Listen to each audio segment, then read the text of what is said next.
ओम शांति। ऐसा मिलते मनमोहिनी दीदी को सबने देखा है? हाथ ऊपर करो जिन्होंने नहीं देखा है। ओ हो, ये तो बहुत है नहीं देखने वाली। अच्छा,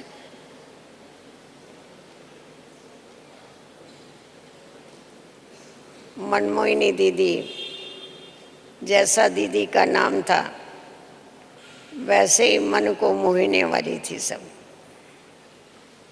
और दीदी का सदैव रूप सखी का रूप रहता था।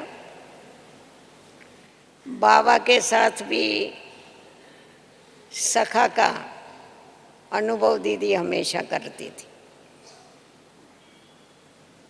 यज्ञ की शुरुआत से दीदी का इस यज्ञ में आना हुआ और दीदी ने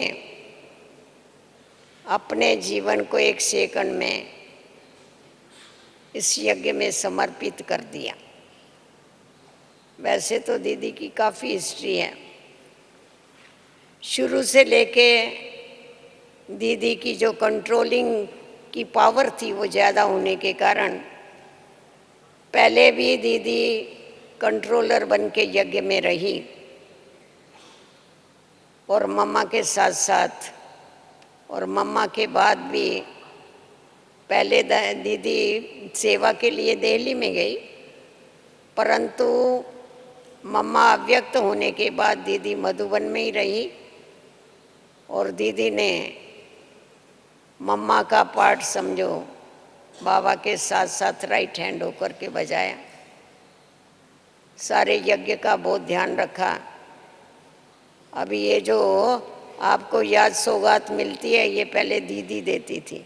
जो पुराने भाई बहने हैं उनको याद होगा दीदी कितने प्यार से बैठ कर के हमें सौगात देती थी और बाबा की बहुत अच्छी अच्छी बातें सुनाती थी, अनुभव सुनाती थी।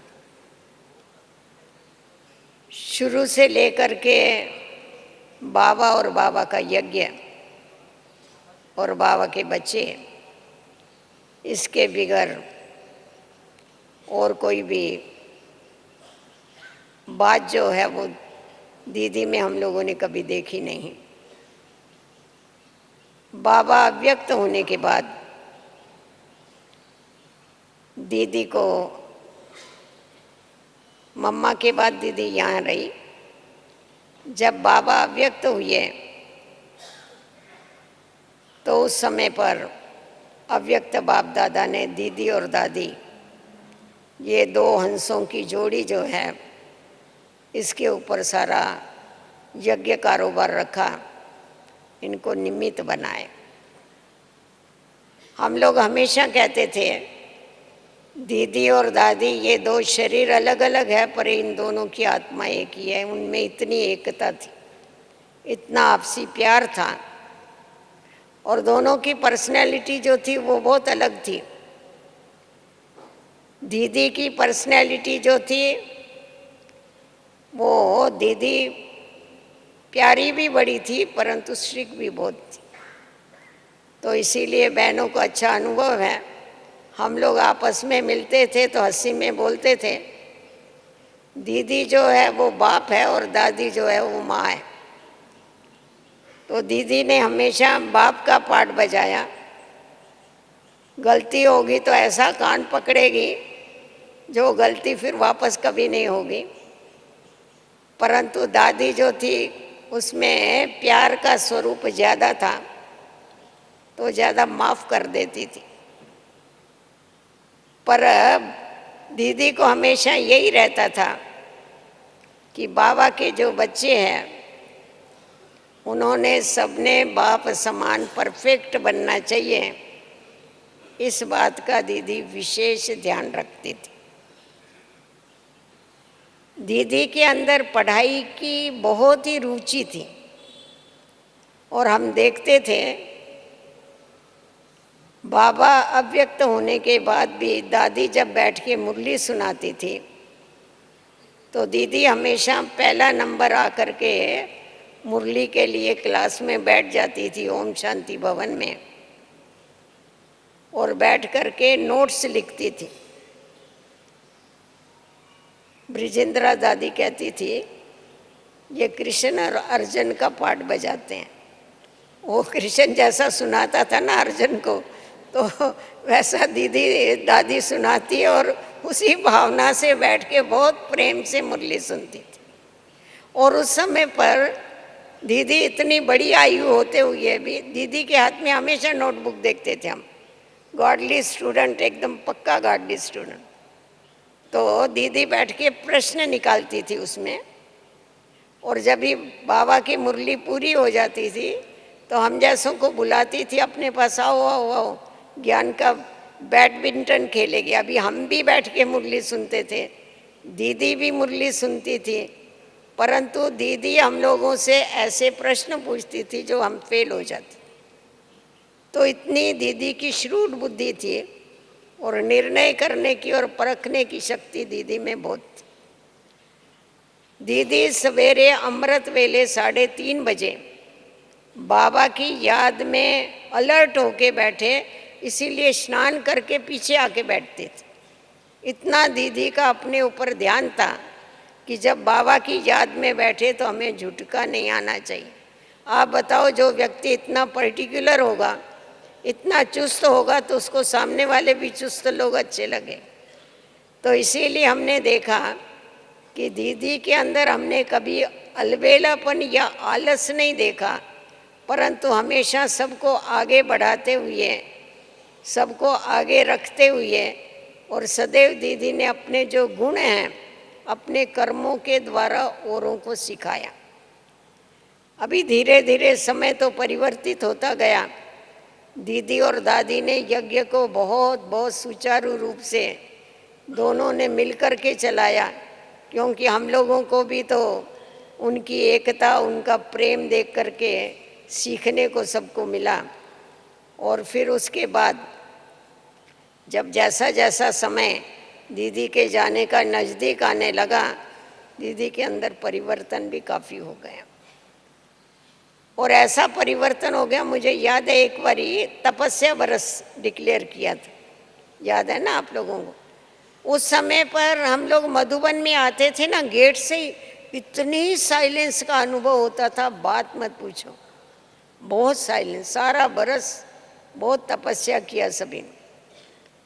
और दीदी भी जब योग में बैठती थी तो एकदम नशे में चढ़ जाती थी, उसको उतारना ही मुश्किल होता था, इतना एकदम अशरीरी बन के नशे में चढ़ती थी।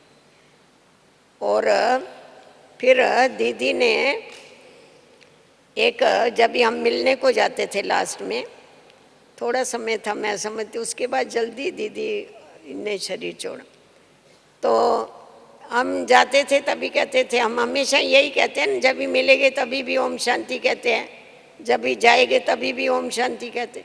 दीदी बोलती थी ये ओम शांति क्या करते हो?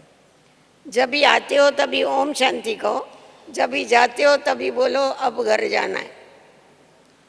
उस समय दीदी ने ये महामंत्र पक्का कर लिया, अब घर जाना है। उसके बाद ये गीत बना, अब घर जाना है, आदि और अंत का मंत्र ये, अब घर जाना। तो दीदी हमेशा घर की याद दिलाती थी, बाबा की याद दिलाती थी, और बाबा का कैसा सच्चा सर्व संबंध बाबा से जोड़ करके सच्ची सजनी बन के कैसा चलना है, ये प्रैक्टिकल में दीदी में से दिखाई पड़ता था। और बात दीदी कर्म ऐसे करके सिखाए जो उसको कभी भी भूल नहीं सकते हैं। और दीदी का विशेष मैं देखती थी, बहनों के साथ बहुत प्यार था। छोटी छोटी बहनें जब भी आती थी मधुबन में, टीचर्स बहनें बहुत खुश होती थी, बैठ के चांदनी चौक में वहाँ बैठी रहती थी और एक एक को देखती रहती थी, गीत गाती रहती थी बैठे बैठे, जिसकी रचना इतनी सुंदर वो कितना सुंदर होगा। तो बहुत एकदम सबके साथ मिलनसार, और कैसा सबके साथ एडजस्ट करके चलना है, और किस रीति से कायदे पर चल के औरों को कायदे पर चलाना है, ये बहुत बड़ी कला दीदी के अंदर थी। तो हम लोग तो ऐसा समझते थे कि दीदी के साथ जैसा बाबा के साथ और संबंध है, वैसे दीदी हमेशा किसी को भी अपनी सखी बना लेती। या किसी को भी फ्रेंड बना लेती थी। भाइयों के साथ भी ऐसा ही उनका था, जिसके कारण सब हल्के भी रहते थे और दीदी का डर भी ज़रूर रहता था कि अगर कोई भी भूल करेंगे तो दीदी कान पकड़ने के बगैर नहीं रहेंगे। तो इसीलिए दीदी ने जो पाठ बजाया और इतना यज्ञ को आगे बढ़ाया, दीदी और दादी ने दोनों ने मिल करके, दादी को तो बहुतों ने देखा परंतु दीदी को कम लोगों ने देखा। तो जिन्होंने देखा था उन्होंने एक निशानी रखी थी। दादी जो थी उसके बाल सफ़ेद थे और दीदी के बाल काले थे। तो हम लोग किसी को बोलते थे ना हमारी दीदी और दादी, वो बोलते अच्छा वो काले काले बाल वाली दीदी है क्या आप लोगों की? दीदी का एक भी बाल सफ़ेद नहीं था इतनी बड़ी आयु में, दादी के सब बाल एकदम सफ़ेद थे। तो खास वो लोग ये निशानी रखते थे, पूछते थे हम लोगों से। तो बहुत दीदी के साथ बहुत समय सेवाएं किया और उसका लाभ लिया। दीदी की विशेषताएं जो है, उसकी माला अगर बनाने को जावे तो बहुत बड़ी माला है। एक नामी किसको कहा जाता है, ये सीखने जैसा था दीदी। एक के बिगर कोई दिखाई नहीं पड़े। दीदी जिस समय योग में बैठती थी प्रैक्टिकल में फील होता था इनका जो पहला नाम गोपी था वो सचमुच गोपी है। आप लोगों को याद होगा ना, जब भी नशे में योग में चढ़ती थी तभी कैसा था। बहुत अच्छा पाठ बजाया दीदी और अभी भी अच्छा बजा रही हो। ओम शांति।